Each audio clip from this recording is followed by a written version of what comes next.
السلام علیکم and welcome to ذرا ہٹ کے۔ آج کی جو سب سے بڑی خبر آپ سب جانتے ہیں، مریم نواز شریف اور کیپٹن صفدر کی نیب کورٹ میں پیشی۔ صبح سے ہی یہی خبریں چل رہی ہیں کہ اب مریم نواز شریف کا جہاز پاکستان کی فضائی حدود میں داخل ہو گیا ہے، اب وہ لینڈ کر رہا ہے، اب وہ جہاز سے باہر نکل گئی ہیں اور اب نیب والے آ گئے ہیں ایئرپورٹ۔ اور پھر اس کے بعد آپ نے جیسے آپ سب نے دیکھا پی ایم ایل این کے کچھ سرگرم کارکن کیپٹن صفدر کی گاڑی کے سامنے لیٹ گئے کہ اگر روک سکتے ہیں تو روک لیں گے، لیکن اس کے ساتھ ساتھ میں کہہ رہا تھا نا اس کے ساتھ ساتھ ایک اور بہت بڑی خبر ہے، جو ایک ایونٹ ہے جو آج اسلام آباد میں ہوا ہے، جس کی واقعی ہی ایک لحاظ سے آپ کہہ سکتے ہیں ایک ہسٹوریکل امپورٹنس ہے ملک کے مستقبل کے لیے۔ اور وہ کیا تھا، مبشر زیدی پلیز بیان کیجیے۔ جی جناب، آپ نے سن لیا، ان سے 30 سیکنڈ لگائے۔ آج فاٹا یعنی قبائلی علاقہ جات سے تعلق رکھنے والے جتنے بھی لوگ تھے، خاصی بڑی تعداد میں انہوں نے مارچ کیا ڈی چوک میں، اور بعد میں وزیر اعظم سے ملاقات بھی کی ان کے نمائندگان نے۔ اس میں فاٹا اسٹوڈنٹس فیڈریشن کے بھی لوگ تھے، بزنس کمیونٹی کے بھی، تاجر برادری بھی تھی، جن کا یہ خیال ہے کہ فاٹا کے بارے میں حکومت نے جو وعدے وعید کیے تھے کہ اس کو ضم کر دیا جائے گا خیبر پختونخوا میں، وہ اب وفا تو ہو جانا چاہیے، کیونکہ آپ کو یاد ہوگا گزشتہ برس ہی یہ چیز ہو جانی چاہیے تھی، لیکن اچانک جو ہے حکومت جو بہت تیزی سے اس سلسلے میں آگے بڑھ رہی تھی، یکایک خاموش ہو گئی، کیونکہ حکومتی اتحادی مولانا فضل الرحمان صاحب بیچ میں آ گئے اور انہوں نے کہا کہ محمود اچکزئی کا کیونکہ اتنا ہولڈ نہیں ہے وہاں پہ، وہاں اڑنگا لگا دیا، انہوں نے کہا یہ شادی نہیں ہو سکتی۔ تو وہ اس کے بعد ظاہر ہے قبائلی لوگ جو عوام جو اس بات کا انتظار کر رہے تھے کہ یہ ضم ہو جائیں تو چیزیں بہتر ہو جائیں گی۔ اچھا، 2 ہفتے پہلے کابینہ کا اجلاس بھی ہوا نواز شریف صاحب کے جانے کے بعد۔ جو نئے ہمارے وزیر اعظم آئے ہیں شاہد خاقان عباسی صاحب، انہوں نے کابینہ کے ایک اجلاس میں اس بات کی منظوری دی، اور جس کو آج بھی اعادہ کیا گیا، جس میں انہوں نے کہا کہ فاٹا کو ضم ہونے میں تو وقت لگے گا، ظاہر ہے پہلے بھی ڈیڈ لائن تھی 5 سال کے اندر، لیکن انہوں نے یہ ضرور خوشخبری سنائی کہ 2018 کے انتخابات میں فاٹا جو ہے اس کو بڑی حد تک ہم صوبائی اسمبلی کا اس میں سے سیٹیں کر کے تو حصہ بنا دیں گے، جو صوبائی ہائی کورٹ ہے یعنی پشاور ہائی کورٹ، اس کا دائرہ کار بھی بڑھ جائے گا، اور ایف سی آر تو آپ نے سنا ہی ہوگا کہ اس کی جو ہے منسوخی ہو ہی چکی ہے، اس کا نام بدل دیا گیا۔ اچھا، یہ بھی بالکل رواج ایکٹ کے نام، اور کم از کم چلو میڈیا نے کچھ حد تک ہی لیکن دکھایا ضرور، لیکن میں نے کسی اور شو میں ان کا تذکرہ نہیں سنا، جھلکی دیکھی ہے۔ اچھا، بہرحال ہم اس پر ضرور بات کریں گے، اور ہمارے ساتھ ابھی اسلام آباد اسٹوڈیو میں موجود ہیں نظام الدین صاحب، پاکستان مسلم لیگ فاٹا کے یوتھ ونگ کے صدر ہیں، اور آج جو یہ مہم شروع ہوئی ہے اور جو دھرنا ہوا ہے اسلام آباد میں، اس کے پیچھے بھی ان کی بھی بہت زیادہ انوالومنٹ ہے، اور خاص طور پر سوشل میڈیا اور مختلف پلیٹ فارمز پر یہ ہمیشہ with great fervour and great conviction اپنی آواز بلند کرتے ہیں فاٹا اور فاٹا کے عوام کے حقوق کے لیے۔ نظام بھائی سے بات کرتے ہیں، ویلکم ٹو دا شو۔ نظام، ایک چیز مجھے بتا دیں، سوشل میڈیا پہ جیسے نیا پاکستان بن چکا ہے لیکن ویسے نہیں بن پا رہا، اسی طرح فاٹا کے بارے میں خاصی بات ہوتی ہے لیکن ایونچولی یہ نہیں ہوتا۔ آج بھی وزیر اعظم صاحب نے جو ہے کچھ بہلا پھسلا کے واپس تو بھیجا، جس کے بعد بڑے لوگوں نے، بڑی تعداد میں لوگوں نے دھرنا ختم کرنے سے بھی انکار کیا۔ تو آپ کو لگتا ہے کہ جو وعدے وعید ہوئے تھے، اور مجھے پتہ ہے کہ آپ شاید اپنی جماعت کے حوالے سے نہیں، آپ ایک بڑی اکراس پارٹی ڈیوائیڈ کی نمائندگی کر رہے ہیں، ایز اے قبائلی بھی وہاں جو لوگ آئے ہیں، تو آپ کو لگتا ہے کہ ریاست یا حکومت سیریس ہے یا یہ لالی پاپ ہے؟ یس مبشر بھائی، کچھ مسئلے ایسے ہوتے ہیں جو سیاسی نہیں ہوتے، بالکل، جو ہیومینیٹیرین ایشوز ہوتے ہیں۔ فاٹا کا مسئلہ اگر کوئی اس کو سیاسی بنانا چاہتا ہے تو وہ فاٹا کے لوگ ساتھ زیادتی کیا ان کے ساتھ دشمنی کرنے کے مترادف ہے۔ بالکل، فاٹا کا جو مسئلہ ہے وہ آج کا نہیں ہے، پچھلے 70 سال سے چل رہا ہے۔ پہلے میڈیا نہیں تھا، کوئی اتنا خاص اس کا امپیکٹ بھی نہیں تھا کہ وہ ادھر کیا ہو رہا ہے لوگوں کو نہیں سنائی دیتا تھا. پھر میڈیا آیا, لیکن بدقسمتی سے آج تک میڈیا کا بھی ایکسیس ویسا نہیں ہے جیسے باقی پاکستان میں ہے. خدا کر کے سوشل میڈیا کا ایک ٹول آیا ہمارے پاس جس کے ذریعے سے ہم آواز پہنچانے کی کوشش کرتے ہیں, لیکن پچھلے تقریباً 1.5 سال سے انٹرنیٹ پہ بھی تقریباً 90% بین ہے. جن علاقوں میں ہے وہ یا ایجنسی ہیڈ کوارٹرز ہیں, وہاں پہ سرکاری دفاتر ہیں, ان کی وجہ سے ہیں. تو وہ ٹول بھی ہم سے اب تقریباً چھین لیا جا چکا ہے. تو اس کی وجہ سے کوئی خاص آواز نہیں پہنچتی پاکستان کے باقی لوگوں تک فاٹا کے لوگوں کی. پچھلے کچھ عرصے سے ایک ایفرٹ جاری ہے. ہمارے پارلیمنٹیرینز نے یہ ایفرٹ شروع کی. انہوں نے اسمبلی میں ایک بل موو کیا, اور تاریخی طور پر اگر آپ دیکھیں اور ویسے بھی گورننس کے لحاظ سے بھی دیکھیں تو Peshawar is the de facto capital of FATA. Peshawar میں ہی فاٹا سیکریٹریٹ ہے. وہ گورنر صاحب جو فاٹا کے چیف ایگزیکٹو ہیں, جن کا تعلق فاٹا سے ہو بھی نہیں سکتا, وہ بھی پشاور میں بیٹھتے ہیں. اس حد تک کہ کچھ ایجنسیز کے پولیٹیکل ایجنٹس بھی پشاور میں خیبر ایجنسی کے بیٹھتے ہیں, اس طرح دوسرے ڈسٹرکٹس میں دوسرے ایجنسیز کے بیٹھتے ہیں. تو یہ ایک کیمپین شروع ہوئی. یہ اس کے پیچھے تقریباً 3 دہائیوں کی کوشش ہے, اور وہ کوشش ابھی آہستہ آہستہ سامنے آ رہی ہے کہ ہمیں فاٹا کو خیبر پختونخوا کے ساتھ ضم کیا جائے. ہماری بجلی وہاں سے آتی ہے, ہمارے افسران وہاں سے آتے ہیں, ہمیں پشاور آنا جانا پڑتا ہے. ہمارا جو جس طرح آپ کا سپریم کورٹ ہے, ویسے ہمارا 3 ریٹائرڈ بیوروکریٹس کا ایک سپریم کورٹ ہے جس کو فاٹا ٹرائیبیونل کہتے ہیں, وہ پشاور میں بیٹھتا ہے. ہماری جتنی فاٹا سیکریٹریٹ کے اندر ڈپارٹمنٹس ہیں, ان کو پشاور سے کے پی کے لائن ڈپارٹمنٹس کے انڈر ہی وہ کام کرتے ہیں. ہمارے اے سی ایس صاحب ایڈیشنل چیف سیکریٹری, وہ جو سب سے ٹاپ آفیسر ہیں فاٹا کے لیے, وہ بھی کے پی کے چیف سیکریٹری کے نیچے آتے ہیں. تو تاریخی طور پر بھی اگر آپ دیکھیں تو پاکستان کے اندر Peshawar has been home to all the Pashtuns. اچھا تو یہ ایک موومنٹ شروع ہوئی کہ کیوں پھر ہمیں الگ رکھا جا رہا ہے. اچھا نظام الدین صاحب, اب یہ بھی تو آپ کو مجبور کیا گیا ایک طرح سے کہ آپ یہ پشاور سے یہ مارچ شروع کریں اور آج آپ اسلام آباد میں دھرنا دیں, اور دھرنا ابھی بھی چل رہا ہے, ابھی وہاں پر بھی ابھی بھی لوگ ہیں. آپ کا تعلق مسلم لیگ نون سے ہے, لیکن پھر بھی آپ دھرنا دینے پر مجبور ہوئے کیونکہ ابھی بھی خاصے لالی پاپس ہی دیے جا رہے ہیں. سر, ہمارا مسلم لیگ نون سے اس وجہ سے ہے کہ الیکشن 2013 سے قبل مسلم لیگ نون وہ جماعت تھی جنہوں نے ہمیں یقین دہانیاں کرائی تھیں کہ الیکشن کے بعد فاٹا کو ہم پختونخوا میں ضم بھی کریں گے, فاٹا میں عدالتوں کا دائرہ اختیار بھی بڑھائیں گے, فاٹا کے اندر جو کمیاں جو پچھلے 70 سال سے رہی ہیں ان کو ہم پورا کریں گے. اس وجہ سے ہم مسلم لیگ کے ساتھ ہیں. یہ آواز اگر کوئی بھی اٹھائے گا تو فاٹا کا ہر شہری اس کے ساتھ ہوگا. اور اگر یہ چیزیں بدقسمتی سے نہیں ہو رہی, ایسا آپ نے کم ہی دیکھا ہوگا کہ کیبنٹ سے اپروول آ جائے اور پھر پارلیمنٹ میں ایک چیز موو ہو جائے اور اس میں اتنا زیادہ ڈیلے آ جائے, یہ پاکستان کی پارلیمانی تاریخ میں کہیں اور نہیں. نظام الدین صاحب, اب یہی ہم آپ سے ایک بار پھر سمجھنے کی کوشش کریں گے کہ اب ہم نے بھی اس پر بہت ہم خوش ہوئے تھے جب یہ ایسا ہونے والا تھا, اور پھر مطلب ہماری خوشی کیا جتنی آپ کی خوشی ہوگی اور فاٹا کی عوام کی خوشی ہوگی, لیکن پھر بالکل عین وقت پر آ کر سب کچھ زیرو ہو گیا. ٹھیک ہے جی, اب آپ پاکستان مسلم لیگ میں شامل ہیں اور ظاہر ہے کہ آپ کی کچھ ابھی کچھ بات ہوئی ہوگی اپنی پارٹی کے ہائر اپ سے, تو اصل وجہ تھی کیا؟ مطلب یہ بالکل 99% کمپلیٹ پر آ کر ڈاؤن لوڈ کینسل کیوں ہوا؟ یہ تو بڑے لوور ٹیئر کے لوگ ہیں پارٹی کے اندر بھی, ہم پولیٹیکل ورکر ہیں. ہماری کوشش یہی ہوتی ہے کہ عوام کے پاس اگر ہم جائیں تو عوام اور سیاستدان کے بیچ میں اگر کوئی رشتہ ہوتا ہے تو وہ ٹرسٹ کا ہوتا ہے. ہم اگر ان کے پاس جاتے ہیں اور پھر پارٹی کی لیڈرشپ کے پاس جاتے ہیں تو ہم عوام کا ٹرسٹ جو ہمارے اوپر آیا ہوتا ہے ہم اس کو پارٹی کی طرف لے کے جاتے ہیں, اور پھر پارٹی کا ٹرسٹ, پارٹی کوشش کرتی ہے کہ وہ آپ کا ٹرسٹ گین کرے. پارٹی نے شروع میں انتہائی زبردست کام شروع کیا. مسلم لیگ کی گورنمنٹ کو لوگوں نے بہت زیادہ اپریشیٹ کیا.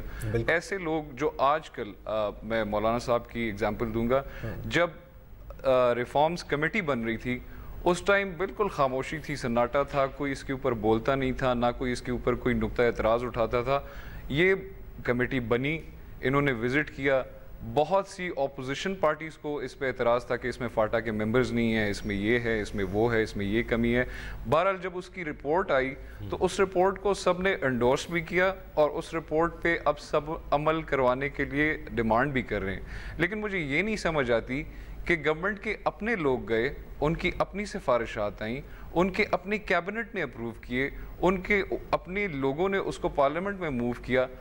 پتہ نہیں کیا امر مائل ہے اس بالکل یہی میں پوچھنا بھی چاہتا نظام کہ تمام بڑی جماعتیں صرف صوبے کی بھی اور سینٹر کی بھی, نون league, Peoples party, Tehreek Insaf, عوامی نیشنل پارٹی, سب اس چیز پہ متفق ہیں, تو کیا چیز آپ کے خیال میں کس چیز نے ان کو روکا؟ سر یہ تو اوپن سیکرٹ ہے. جو چیز اس کے راستے میں رکاوٹ ہے سب سے بڑی, مولانا صاحب کی اتنی بڑی بات نہیں ہے. مولانا صاحب by the and of the day ایک ایلائے ہیں, ان کی اپنی رائے ہو سکتی ہے, لیکن ضروری نہیں ہے کہ ان کی ہر رائے کو پاکستان مسلم لیگ کے اپنے ورکرز ہیں, ان ورکرز کی رائے ہو سکتی ہے. جب آپ کے اپنی پارٹی کے ورکرز کی اور کسی دوسری پارٹی کی ورکرز کی بات میں کلیش آتا ہے تو آپ اپنے ورکرز کا زیادہ خیال رکھتے ہیں. جو چیز راستے میں رکاوٹ ہے وہ NFC میں شیئر ہے. یہ 100 ارب روپیہ پر ایئر جو فاٹا کو ملنا ہے یہ کوئی دینے کو تیار نہیں ہے. اصلی چیز یہ ہے. تو مطلب الٹیمیٹلی فائنینشیل مسئلہ ہے آپ کی نظر میں. اچھا نظام الدین صاحب, آج کا جو دھرنا تھا اس میں بہت خوشی ہوئی یہ دیکھ کے کہ تمام پولیٹیکل پارٹیز مائنس ظاہر ہے فضل الرحمان اینڈ JUIF نے شرکت کی. لیکن ابھی میں اس کے بعد میں یہ بھی دیکھ رہا تھا کہ اور وسعت صاحب میرے خیال آپ نے اس کے اوپر کافی نوٹس لیے ہیں, جو مولانا فضل الرحمان صاحب اس کے بعد بات کر رہے تھے اور شاید انہوں نے یہ کہا ہے کہ جی جو فاٹا کو KP میں ضم کرنے کی بات ہے, کل ہی کہا تھا, جی کل ہی بات کی تھی, آج بھی انہوں نے مزید بات بھی کی ہے. جی آپ سوال کر لیں. ہاں ایک چیز اور, کیونکہ ہماری جو خبر آئی ہے اس میں یہ جو وزیر اعظم نے کہا ہے کہ فوری طور پر معذرت نہیں کر سکتے, کیا انہوں نے اس کی وجوہات بیان کی ہیں؟ ظاہر ہے جیسے آپ نے کہا NFC ایک مسئلہ ہے, سر لیکن یہ خبر پہلی بار نہیں, اس خبر کو یہ جب یہ کیبنٹ میں اپروول کے لیے نہیں آئی تھی تب بھی یہی خبر آئی تھی کہ کیبنٹ میں اپروول کے لیے رکھ دیا گیا ہے بل, پھر وہ آخری موقع پہ کیبنٹ کی میٹنگ سے نکال دیا گیا تھا, پھر اس پہ احتجاج ہوا, پھر اس کو دوبارہ کیبنٹ کی میٹنگز میں ڈالا گیا, پھر یہ خوشخبری دوبارہ آئی. اب تیسری بار ہے کہ وہی بات دوبارہ ریپیٹ ہو رہی ہے without any details, without any explanation of any kind. تو پھر یہ دھرنا چلے گا کیا؟ اب آپ لوگوں کا پلان سر یہ پلان آف ایکشن تو ابھی اس کے بعد, کیونکہ یہ ایک پارٹی کا مسئلہ نہیں ہے, یہ فاٹا کی ایک ایجنسی کا مسئلہ نہیں ہے, ہم لوگوں میں واپس جائیں گے, ہم لوگوں سے دوبارہ رائے لینے کی کوشش کریں گے کہ اب اس کے بعد کیا ہوگا. ہم تقریباً ساری سیاسی جماعتیں کیونکہ اس کو سپورٹ کر دی ہیں, ہماری کوشش یہ ہے کہ ہم ہر سیاسی پارٹی کے ورکر کو یہ کنونس کرنے کی کوشش کریں کہ وہ اپنے لیڈر کے پاس جائے اور ان سے کہیں کہ یہ مسئلہ پارلیمان میں اٹھائے. میں یا کوئی اور ورکر نکل آئے اور گلی میں کھڑے ہو جائیں, اس سے اتنا فرق نہیں پڑتا. اگر عمران خان صاحب, جو ڈیلیگیشن گیا تھا, جو میرے بھائی آپ کا ڈیلیگیشن گیا تھا, اس میں تو سارے پارلیمنٹیرینز ہی تھے, MNA محمد نذیر خان, شہاب الدین خان, شاہ گل آفریدی, ساجد توری اور سینیٹر سجاد توری, اور اس کے علاوہ امیر مقام خود. تو یہ تو لوگ پارلیمان کا ہی حصہ ہیں, تو یہ جا کر کے وزیر اعظم سے اگر نہیں لے سکتے. پارلیمان حصہ ہے, لیکن آج اگر آپ فاٹا کا دھرنا دیکھیں, اس میں فاٹا کا ورکر ہر پارٹی سے آیا تھا, لیکن پارٹی کا لیڈر کسی پارٹی سے نہیں آیا سوائے عوامی نیشنل پارٹی. یہ میں نے یہ ٹویٹ بھی کی کہ کیا ہی اچھا ہوتا کہ نون لیگ, PTI اور ANP اور جتنی جماعتیں ان کے لیڈر اگر یہاں آتے تو کم از کم آپ لوگوں کو یہ حوصلہ تو ملتا کہ آپ کے لیڈر مسئلہ یہی ہے. اس مسئلے کو نیشنلائز کرنے کی کوشش نہیں کر رہا. نیب کے مسائل چل رہے ہیں, اس سے آج تک ایک انسان کی ڈیتھ نہیں ہوئی. باقی جو مسئلے چل رہے ہیں اس سے آج تک ایک انسان سفر نہیں ہوا.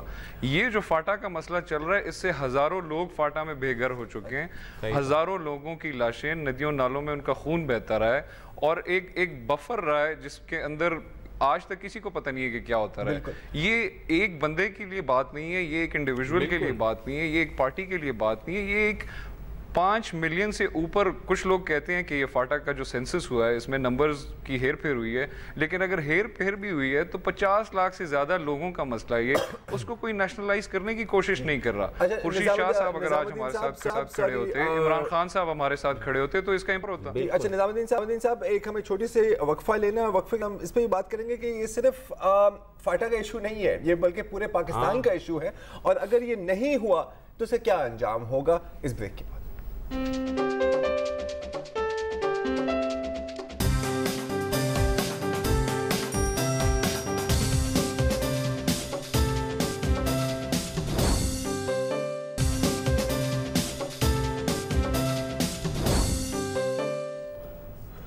Welcome back.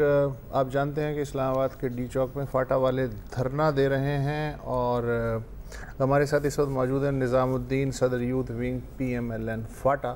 ان سے گفتگو آپ نے سنی.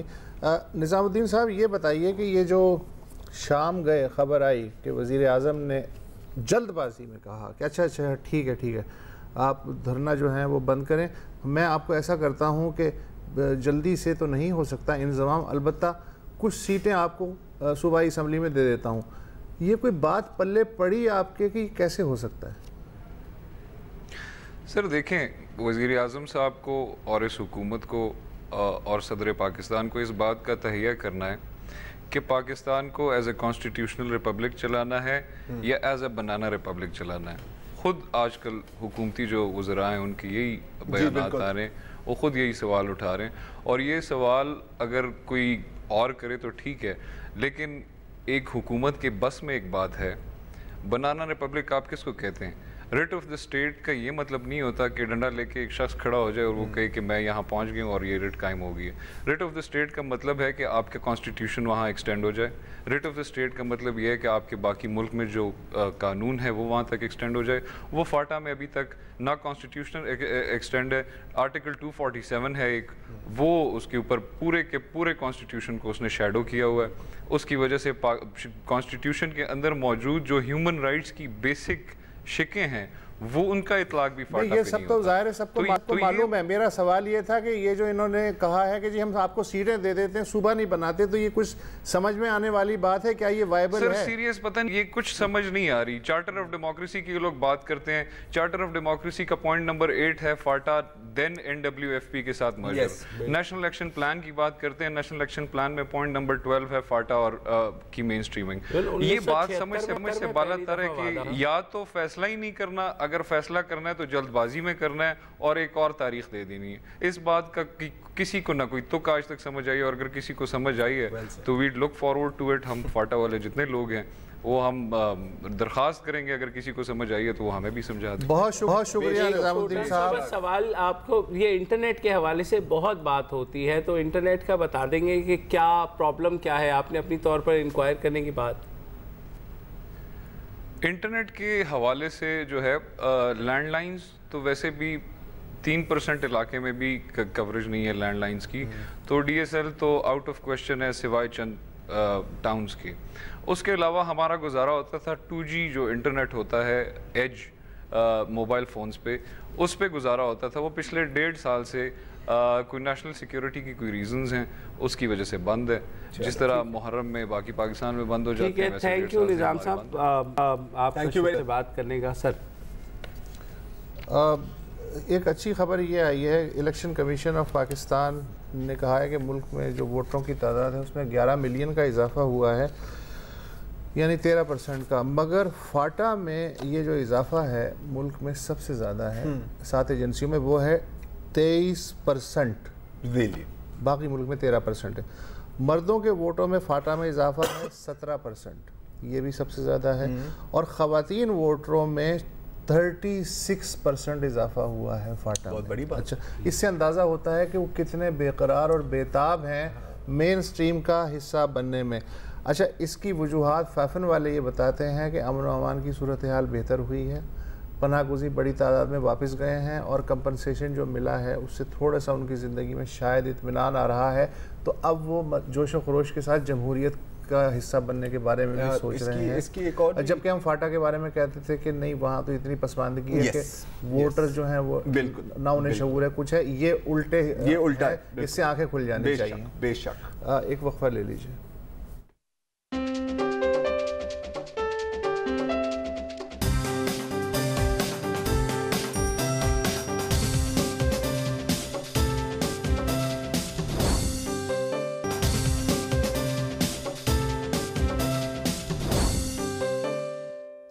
Welcome back. آج صبح کوئٹہ میں اللہ ڈینو روڈ پر دوبارہ سے ایک افسوسناک واقعہ ہوا جب ایک گاڑی کو نشانہ بنایا گیا جو کہ سبزی لینے کے لیے منڈی کی طرف جا رہی تھی. اس میں 3 ہزارہ شہید ہوئے. 2 سنی ہزارہ کیونکہ شیعہ ہیں, ان کے ساتھ ساتھ 2 سنی وہ بھی شہید ہوئے. ایک شخص جو کہ ہزارہ کمیونٹی سے تعلق رکھتا ہے وہ شدید زخمی ہے. پولیس کا کہنا ہے کہ ان لوگوں کو نامعلوم موٹر سائیکل سواروں نے نشانہ بنایا اور اندھادھند فائرنگ کی ہے. دوبارہ سے ایک ویو جو ہے ہم نے جھل مکسی میں ایک دھماکہ دیکھا, اس کے بعد اب یہاں ہوا, اور اس کے بعد جو مظاہرین تھے انہوں نے ان کی لاشیں رکھی وہاں پر اور انہوں نے دوبارہ سے احتجاج کیا, کیونکہ آپ کو یاد ہوگا کہ ہزارہ کمیونٹی کے ساتھ مسلسل ایک جو ہے ان کو نشانے پر رکھا جا رہا ہے. دوسرا حملہ ہے 10 ستمبر کو کچھ لاکھ میں ایک فیملی جو افغانستان سے آ رہی تھی اس پہ حملہ ہوا, 4 ہلاکتیں ہوئیں. لیکن 2017 میں یہ چوتھا حملہ ہے ہزارہ پہ. if you compare with 2016 and 15 تو یہ صورتحال ہے. یہ 6 افراد تھے گاڑی میں. جی بالکل. اور ایکسپلینیشن وہی ہے ٹپیکل کہ صاحب ہم لگے ہوئے ہیں, کچھ کر رہے ہیں. وہی ہے, سرفراز مفتی آئے, انہیں یقین دہانی کرائی کہ ہم چھوڑیں گے نہیں اور یہ کر دیں گے. تو لیکن اس میں آپ کو بتاؤں, لیکن ابھی تک ذمہ داری میرے علم میں نہیں ہے. ہاں ابھی تک نہیں ہے. دیکھیں مطلب 2 پاسبلٹیز ہی ہو سکتی ہے نا جی, کہ یا تو کوئی ذاتی دشمنی کا کیس ہے یا تو دہشت گردی ہے.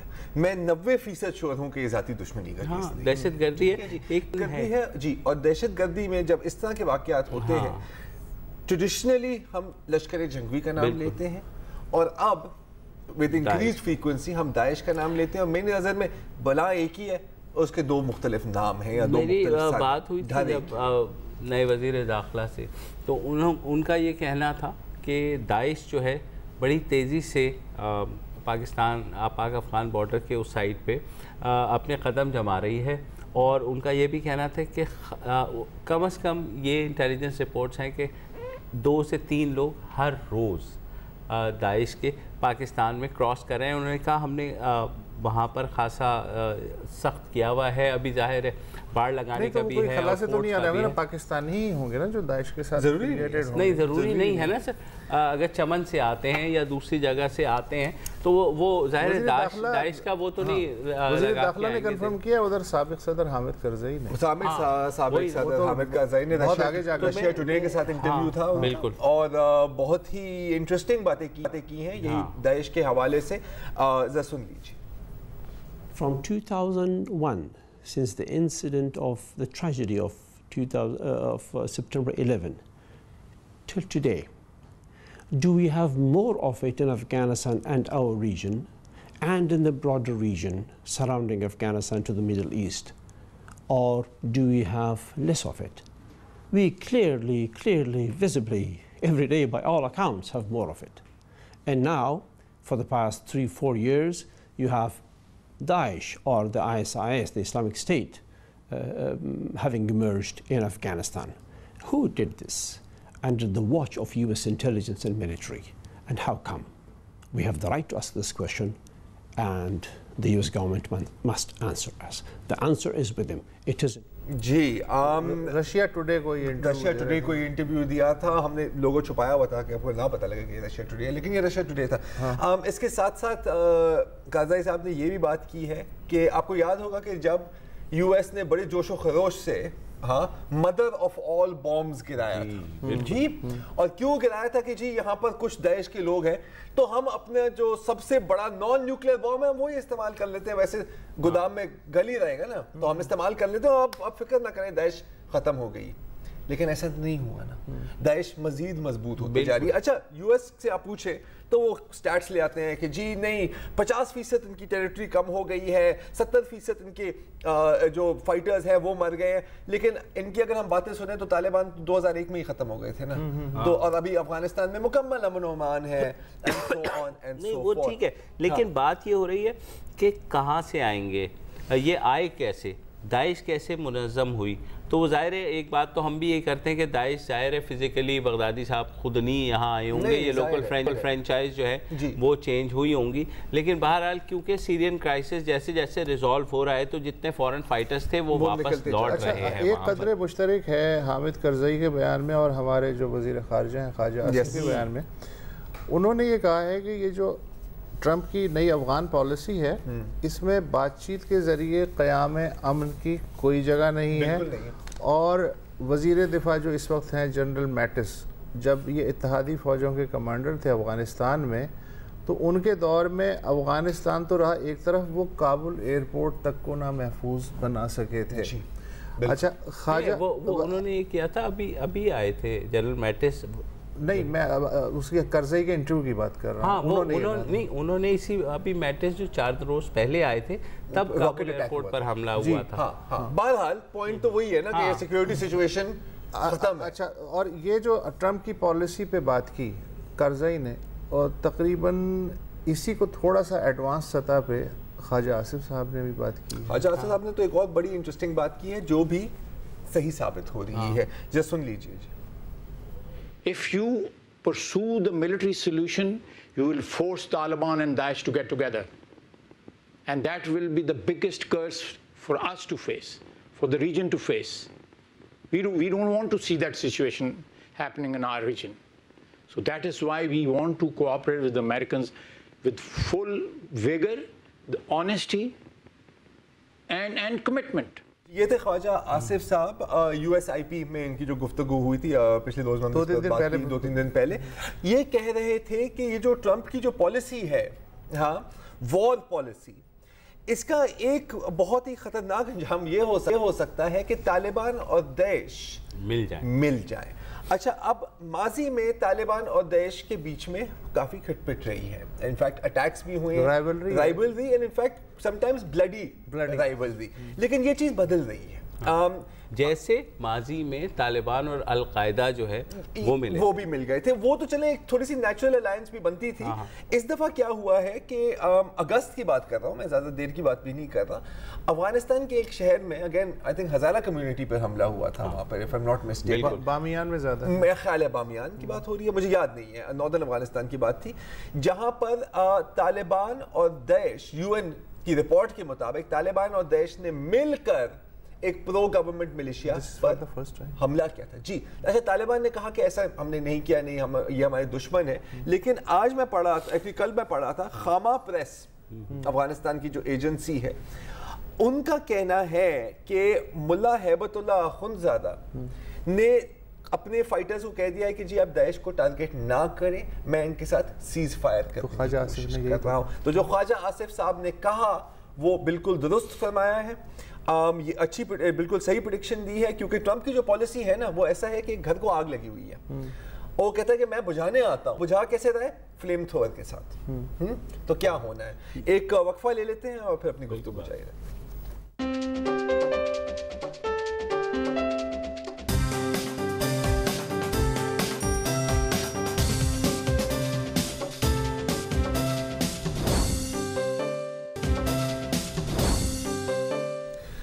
وقفے سے پہلے گفتگو ہو رہی تھی کہ حامد کرزئی نے بتایا کہ داعش نے کیسے امریکن انٹیلیجنس اور فوج کی موجودگی کے باوجود افغانستان میں قدم جما لی. یہ سوال پوچھنے کا سب کو حق ہے. خواجہ آصف نے کہا کہ جی ٹرمپ کی جو نئی افغان پالیسی ہے اس کا نتیجہ یہ ہوگا کہ داعش اور طالبان آپس میں مل جائیں گے, اور زرار نے پھر بتایا کہ صاحب وہ آلریڈی مل چکے ہیں, مل کیا جائیں گے.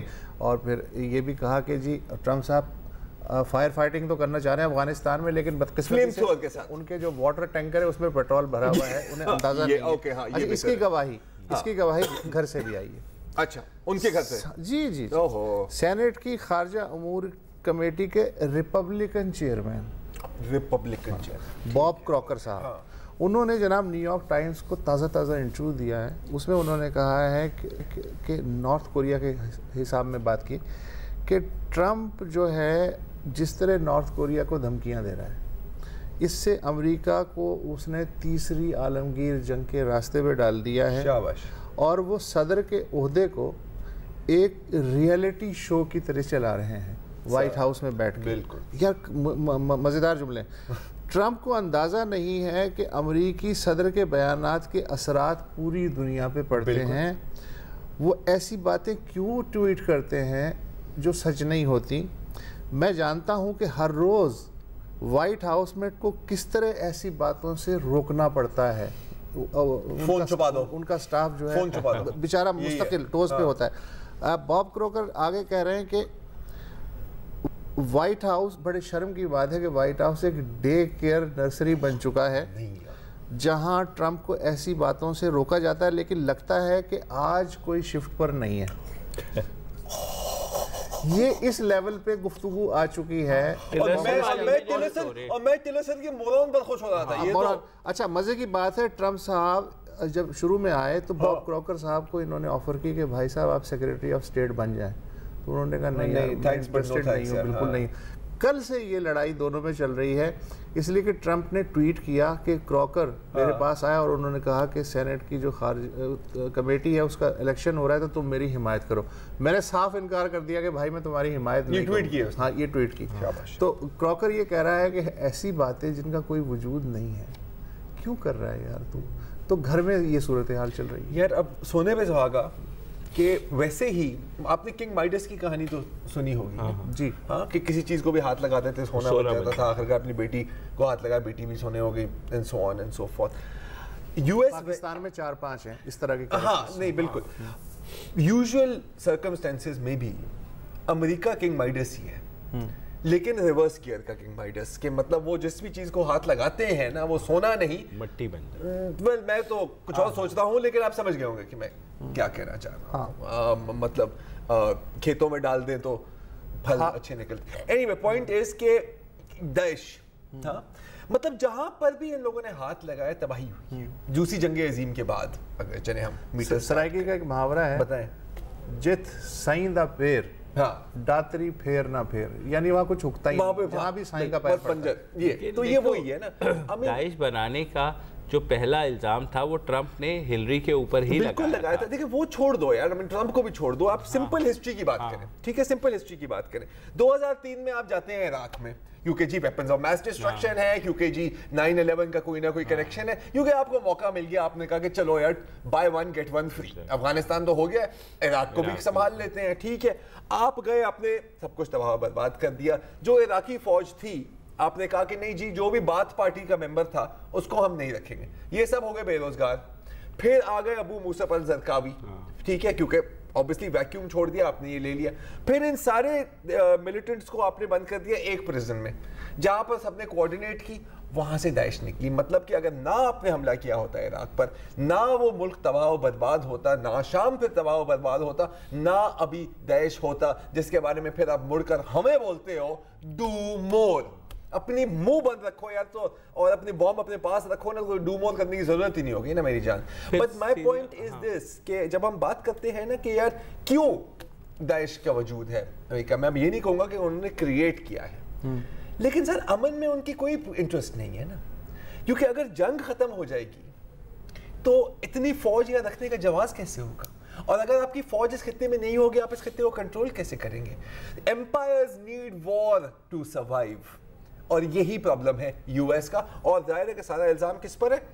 پاکستان۔ تو طالبان اور داعش میں اگر الائنس ہو جاتا ہے تو ٹرمپ دی پولیسی دا کے بن سے ٹرمپ کو تو پھر نوبل پیس پرائز ملنی چاہیے نا یار، اتنا بڑا امن معاہدہ کرا دیا آپ نے یار۔ آئی تھنک ویسے بھی امریکی صدور کو تو ایڈوانس میں دے دیتے ہیں، ان کو تو ویسے ہی دے دیتے ہیں، وہ تو ویسے ہی دے دیتے ہیں۔ صدر اوباما کو بھی دیا تھا، حالانکہ بعد میں ایک اس نے وعدہ پورا کر کے نہیں دیا، گوانتانامو بے سے لے کر گیا۔ پیس پرائز سے زیادہ فضول بھی کوئی ہمیں نہیں ہے میری نظر میں۔ اینی وے لگتا ہے مٹیریل ختم ہو چکا ہے، نہیں مٹیریل بہت ہے لیکن ختم کر ہی لیتے ہیں، کل آتے ہیں دوبارہ، ختم ہوتا ہے۔ خدا حافظ۔